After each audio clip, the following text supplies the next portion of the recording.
desde bastante antes de la construcción de la torre. Vamos a empezar por Noé. Supongamos que ya hubo el diluvio, que ya Noé construyó el arca, que ya desembarcó en el Ararat, etcétera, etcétera. Pero Noé fue el primer hombre que plantó una viña, digo yo sin escucharme demasiado. Usted decía que Noé fue el primer hombre que plantó una viña. Sí. ¿Se escucha ahora? No, no se escucha. Vamos a suprimir este desagradable aparato. Vamos a ir con... Acérquemelo, por favor. Bueno, ¿se escucha ahora? Sí. Empiezo de nuevo para los de la televisión. Esto edítenlo. Torre de Babel. Pero empezamos mucho antes. Noé. Bueno, ¿cómo es esto? Es la famosa confusión de lengua. ¿Qué pasa? Vamos... Es la gente que no pudo ingresar, Alejandro, me imagino. Sí, bueno, pero... Tengan un poco de paciencia los muchachos de la radio. No les digo a los muchachos de la televisión porque esto lo editamos, pero vamos a tratar de hacerlo bien, si se puede. ¿Estamos listos? No parece, ¿no? No parece. Bueno.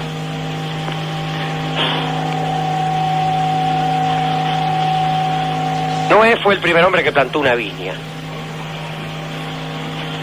No, vamos a poner un disco, por favor, y si... No, está bien, si se puede hacer el programa lo hacemos, y si no se puede, pues ponemos unos discos, y tan amigos nos vamos a ver cómo tiran cohetes, que ahí no es necesario hacer silencio. Adelante.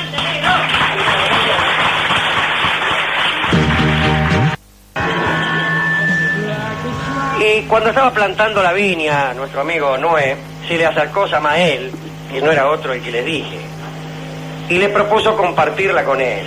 Vamos, el espíritu maligno. Y Noé accedió, y ya va a compartir la viña, total, y si alcanza para todo no hay que atropellar. Pero Samael mató un cordero y lo enterró bajo una vid, y después hizo lo mismo con un león, y después con un cerdo, y después con un mono. De modo que las vides se nutrieron con la sangre de esos 4 animales. Y en consecuencia, aunque un hombre sea menos valiente que un cordero antes de probar el vino, después de beber un poco se jactará de ser fuerte como un león, y si sigue bebiendo se convertirá en un cerdo, perdón, de la mesa puesta, y si aún bebe se parecerá a un mono. Y eso fue lo que le sucedió a Noé, que, digámoslo de una vez, fue el primer kurda de la historia. Efectivamente. Bebió el vino de aquellas vides contaminadas por la malicia de Samael, y pues entonces se encurdeló. Y vino a quedar completamente desnudo, sin que él supiera bien cómo, en su tienda. Y entra uno de sus hijos, Cam. Saben todos los que hacen palabras cruzadas, que Noé tuvo 3 hijos, Sem, Cam y Jafet. Aparece Cam y lo ve desnudo y encurda a Noé. Ahí medio, ¿qué hacer, hermano? Y salió corriendo a buscar a sus otros 2 hermanos, a Sem y a Jafet. Y Sem y Jafet primero se taparon con unos mantos para no ver la desnudez de su padre, y después, sin verla, la cubrieron. O sea que no lo vieron al padre desnudo. El único que lo vio fue Cam, digo yo. Bueno, Noé se enojó con Cam por haberlo visto desnudo. Y lo maldijo. Parece demasiado, ¿no? No era para tanto después. No era para tanto, después que a uno lo vean desnudo, ¿qué tiene que ver? Pero a Noé mucho no le gustó eso, y al hijo que lo había visto, a Cam, lo maldijo y maldijo también a sus descendientes. Le dijo, tus nietos serán negros como la noche, y el cabello de esta gente será ensortijado y sus ojos enrojecidos, y porque tus labios se burlaron de mi desnudez, los de ellos se hincharán, y porque descuidaste mi desnudez, ellos mismos andarán desnudos. Y así explican los muchachos el origen de la raza negra, endilgándole además injustamente unos pecados que desde luego no son privativos de ninguna raza. Bueno, Noé quedó... Bueno, no se puede, sí, no. Lo siento mucho, yo lo siento mucho por ustedes que han venido, y más lo siento por la gente que está oyendo la radio, pero realmente es muy difícil. Digo sin que nadie se haga el menor eco de mi palabra. Vamos a seguir haciendo un programa musical, lo lamento muchísimo. Y lo lamento muchísimo, no lo puedo puedo hacer un programa así, no se puede. Este no es un programa que se puede hacer sin estar pensando. El mejor homenaje que le podemos hacer es utilizar nuestra modesta capacidad de pensar. Si no es posible esto, pues hagamos otro tipo de programa acorde con la actitud de la concurrencia, que no varía en absoluto, de manera que vamos a la música. Lo siento mucho, muchachos, pero yo así no puedo. Y lo siento mucho.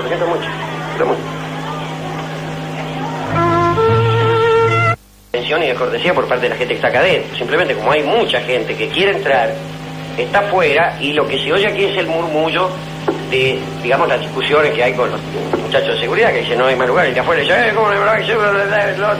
Se quedan ahí. Y como este es un lugar un poco inadecuado para tanta gente, bueno, entonces se oye un murmullo que no es el murmullo común de una sala que está participando en el programa, sino un murmullo ajeno al programa. Tampoco nos molesta a los chicos que pasan por ahí, que naturalmente gritan y saludan. Bueno, esto está bien. Pero bueno, se produce una distracción que es mala para uno y para ustedes también. Vamos a ver si podemos hacer algo. Bueno, ¿dónde estábamos, che? Yo me olvidé. No había plantado una viña, se había mamado finalmente. Se había mamado. Y el hijo Cam lo vio desnudo. Y entonces él se enojó con Cam y lo maldijo y le dijo que los hijos iban a salir todos morochos y con el pelo ensortijados, y la explicación del nacimiento de la raza negra. Pero acá hay otro punto. Parece que en ese episodio, y ahora que estamos solos, podemos decirlo, Noé quedó incapacitado para el acto marital. A raíz quizá de un chiste que le gastó su hijo Cam, o quizá su nieto Canaán, el hijo de Cam, no sé. De todos modos, Noé quedó incapacitado para el acto marital, vivió 350 años más, pero eso no es vida, Alejandro. Eso no es vida. Ahora sus hijos, Sem, Jafet y el maldecido Cam, se fueron por ahí. Y sus descendientes empezaron a saltar de un país a otro, trasladándose poco a poco y lentamente hacia el este. Y por fin llegaron a una llanura en la tierra de Cinear y dijeron, muchachos, vamos a hacer ladrillos y vamos a cocerlos al fuego. Y se sirvieron de los ladrillos como si fueran piedras. Y además utilizaron el betún que cundía en esas regiones como cemento. Y después dijeron, vamos a edificarnos una ciudad, y en esa ciudad haremos una torre cuya cúspide tocará los cielos. Otros dicen que en realidad el constructor de la torre fue Nimrod, un famoso cazador que antes ya había tenido ocasión de fundar otras construcciones importantes. Se decía que habiendo dominado a los descendientes de Noé, había construido una fortaleza en una roca redonda y había colocado en ella un gran trono de madera de cedro, en el que se apoyaba un trono de hierro, y en el trono de hierro se apoyaba uno de cobre, y en el de cobre se apoyaba uno de plata, y en el de plata se apoyaba uno de oro, y sobre el trono de oro había una enorme gema, y sobre esa gema se había instalado el propio Nimrod como una divinidad, exigiendo el homenaje universal. Ese era Nimrod. El padre de Nimrod era un señor Cus, que era hijo de Cam, o sea que era nieto de Cam Nimrod. Y Cam parece que amaba mucho a Cus, y en secreto le había dado las vestimentas de piel que Dios había hecho para Adán y Eva.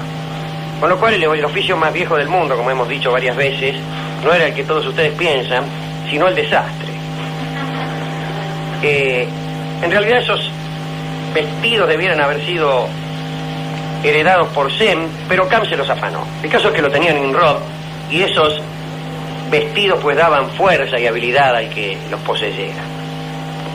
Años después estalló una guerra entre los hijos de Cam y los de Jafet. Nimrod tomó partido por los hijos de Cam y se hizo rey. Lo coronaron rey. Y ahí viene el orgullo de Nimrod. Erigió ídolos de piedra y de madera que el mundo entero tenía que adorar. Su hijo Mardón era todavía peor que él. Y Nimrod y Mardón erigieron la torre en rebelión contra Dios. Me vengaré de él, dijo Nimrod, por haber ahogado a mis antepasados. Se había quedado con la sangre en el ojo con Dios por aquello del diluvio. Y si enviase otro diluvio, dijo el tipo en la cumbre de su soberbia, mi torre será más alta aún que el monte Ararat y nos mataremos de risa ahí arriba. No dijo nos mataremos. Se han matado y no de risa. Ahí nació ese refrán. Sí, se proponían atacar al cielo en realidad por medio de la torre, destruir a Dios y poner los ídolos de Nimrod en su lugar. Y Pronto se elevó la torre a unas 70 millas de altura, dicen algunos, lo que parece mucha altura. Una torre de 70 millas de altura es casi tan alta como este edificio. Tenía 7 escaleras en el lado oriental por donde subían los peones y otras 7 del lado occidental por donde bajaba. Eso se llama orden. Dicen que Abraham vio la torre y la maldijo porque había observado lo siguiente. Dice Abraham: si un ladrillo se rompe, todo se lamenta. Pero si se cae un hombre, ni vuelve en la cabeza. Eso ocurre en muchos lugares, no solamente en Babel. Cuando los hombres de Nimrod disparaban flechas al cielo, dicen que los ángeles las barajaban y para engañar a los hombres las devolvían goteando sangre, y entonces los arqueros de Nimrod gritaban alborozados: hemos matado a todos los habitantes del cielo, con voz parecida a la de Mario Magda. Al ver todo esto, Dios habló a los 70 ángeles más cercanos y le dijo: muchachos, confundamos su lenguaje haciendo 70 lenguas de una. 70 es un número canónico, en hebreo, que significa muchísimo. Así se hizo. Salieron los 70 ángeles y confundieron, como todos ustedes saben, las lenguas. Este es el origen de los distintos idiomas y de las profesiones de los señores de Saussure, Jacobson y todos esos. Bueno, el caso es que nadie se entendía, y entonces un albañil decía: dame un mortero, y el peón le daba un ladrillo, y entonces el albañil se indignaba y mataba al peón. Esto no es hijo de la confusión de las lenguas, sino Un mal carácter. de un mal carácter. Entonces, matar a un peón porque te da un ladrillo en vez de un mortero. Bueno, en cuanto a la torre, la tierra tragó 1/3 de la altura de la torre. El fuego del cielo destruyó también una 1/3 parte, y el resto subsistió en ruinas hasta la antigüedad clásica. Orocio de Tarragona, en el siglo V, escribió un libro que se llama 7 libros, casualmente, un libro que se llama 7 libros contra los paganos, y allí describe la torre, ¿cierto? Dice que tiene 5 millas y media de alto, 10 millas de circunferencia, 100 puertas de bronce, 480 pisos. 480 pisos también. No está mal, Se parece esto también al mito hitita de Uli Kulmi, que se proponía atacar a los 70 dioses del cielo desde una torre. O bueno, aquellos gigantes que en la mitología clásica habían colocado el monte Pelia sobre el monte Osa, que es como si pusieran el Aconcagua sobre el Everest para llegar al cielo. Durante largo tiempo se creyó que la alta torre de Bir Nimrud, que era una ruina que se conocía, era la de Babel. Después se descubrió que no, pues se conjeturó, yo creo que con razón, que la torre de Babel debería quedar en Babel, y Babel era Babilonia. Babel era Babilonia. San Jerónimo identifica a la torre de Babel como Babilonia misma, y posiblemente se hayan inspirado los hebreos en el conocimiento del rey Nabucodonosor, que construía zigurats de gran altura, para no hablar de sus jardines colgantes, y que además imponía a los obreros penas crudelísimas. Y ahí el asunto de caerse un ladrillo y lamentarse los jefes más que si se caía un obrero. El hecho es que la torre, o el zigurat, o Babilonia misma, o lo que fueren, fueron destruidos en más allá de 522 por el rey Darío de Persia, que tuvo mucho laburo. Tanto es así que esta tarea de destrucción debió ser continuada por su hijo Jerjes. Cuando llegó Alejandro a Babilonia, Alejandro de Macedonia, vio solamente las ruinas. Allí murió Alejandro, por otra parte. Alejandro murió en Babilonia, por una fiebre. Y se le ocurrió remendar la ciudad y hacer renacer la gloria de Babilonia. Pero calculó que iba a necesitar 10.000 hombres durante 4 meses, y eso era demasiado. Nada más que para remover los escombros, nada más que para sacar los cascotes, 10.000 hombres durante 4 meses. Y Alejandro dijo: escúchame, ¿para qué? Y allí quedó esa ruina. La población había emigrado a Seleucia, no quedó nadie, allí nadie vive.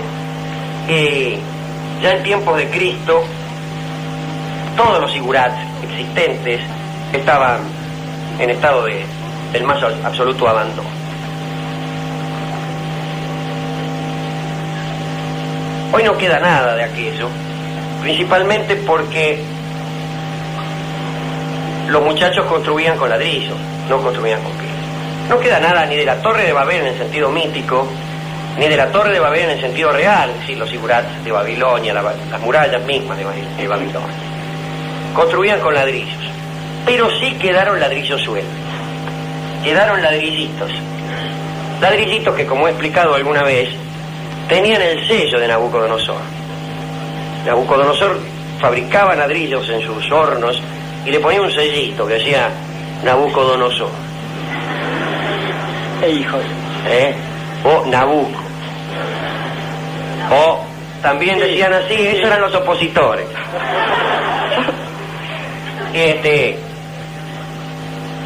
Cuando en el siglo pasado buscaban Babilonia, aunque ya se conocía su ubicación, por otra parte denunciada por una especie de colina, parecía una colina, ahora algo en escarbado.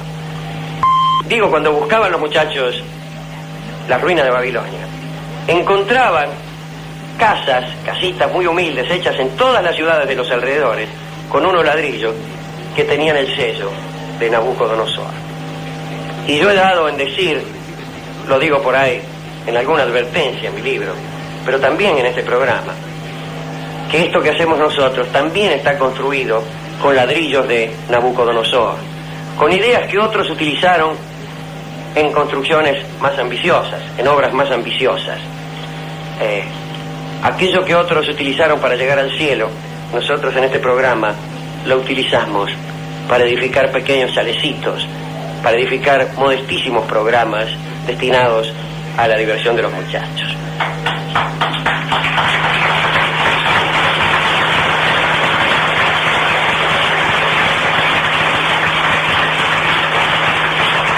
Pero ¿a quién dedicar esta recordación de hoy, de la borrachera de Noé, del raje de sus hijos, de la suspensión del programa por un entrevero de la puerta, que forma parte, desde luego, de esta historia? Está todo ensayado. Y luego de la Torre de Babel, aquel gesto de suprema soberbia, según el cual Nimrod o quien fuere, pues trataron de atacar al cielo. Yo creo, Alejandro, que al pensar en la dedicatoria de este tramo del programa, es menester aclarar que ciertos gestos del Señor, ciertas maldiciones, en realidad no son otra cosa que pequeños estímulos para que los miserables que andamos dando vueltas por aquí abajo resolvamos algunas cuestiones. Esto es, lo interesante de esta dedicatoria puede recaer justamente en aquellas personas que se dedican a transformar las maldiciones de aquellos que pecaron en una operación que enaltezca el espíritu. Quiero decir, pienso primero en Henry Austin Layard, un hombre del Imperio Británico que, pese a pertenecer a él, se dedicó a buscar las venas de estas civilizaciones y, por supuesto, se llevó la mitad para el British Museum. Ahí están todavía las cosas. Están todavía ahí, se pueden ver fantásticamente bien en Londres, claro. Después de él, pienso en aquellas personas que se han encargado a lo largo de todos estos años que han sucedido a la caída de la Torre de Babel, a convertir ciertos textos escritos en una lengua en otros textos totalmente novedosos, porque todo traductor es un traidor, pero que les han permitido de alguna manera diversificar esta posibilidad del ingenio humano. Y creo que hay, si podemos armar un refrán con todo esto, podríamos decir una vez más que la única verdad es la diversidad. En estos tiempos de masificación, en estos tiempos en que se trata de igualar a todo el mundo... Exactamente, permítame que lo interrumpa por una vez yo. ¿Cómo no? Pero todo su derecho. En estos tiempos en que la cultura planetaria amenaza con hacer de todas las lenguas una, yo quiero decir que la diversidad no es una maldición, es una bendición. Es una bendición. Pero continúe usted. Decía, para estos hombres entonces, para todos los que en pos de una cultura nacional sin ningún tipo de chauvinismo, ni de macartismo, ni de ningún tipo de exclusión, sino con la pretensión de la individualidad de un pueblo, de una comunidad, han trabajado para eso, empezando por los escritores, naturalmente, y para todos aquellos que saben que una de las principales victorias que se puede obtener es no necesariamente compartir el mismo brillo, digamos, que tienen todos los mortales debajo de, por ejemplo, la industria cultural. Quiero decir, aquellas personas que viviendo en un barrio saben que tienen una luna propia. Para todos aquellos que disfrutan entonces de su luna en el arrabal, este tramo del programa. Es que, fíjese, y advierta a la gente que está viendo por televisión que no va a escuchar Luna de Arrabal, pero el título mismo, Luna de Arrabal, es casi una involuntaria definición de lo que es la cultura nacional. La observación de lo universal, esto es la luna, con ojos criollos, esto es el arrabal. Luna de Arrabal es también parecido a lo que nosotros humildemente tratamos de hacer, mirar a Nabucodonosor con ojos arrabaleros, con ojos criollos. Si podemos mirar la luna con ojos criollos, si podemos mirar los fenómenos de la cultura universal, por más europea que nos parezca, con ojos criollos, no podremos jamás decir que no tenemos una cultura nacional. Ojalá podamos acrisolar esa cultura con la que soñamos y entonces tener Nabucodonosores que nos parezcan criollazos y lunas que nos parezcan arrabaleras. Hugo del Carril, ejemplo de artista a seguir, canta para todos nosotros Luna de Arrabal, menos para los de la televisión, para quienes tenemos solamente el gesto de siempre. La cámara es suya.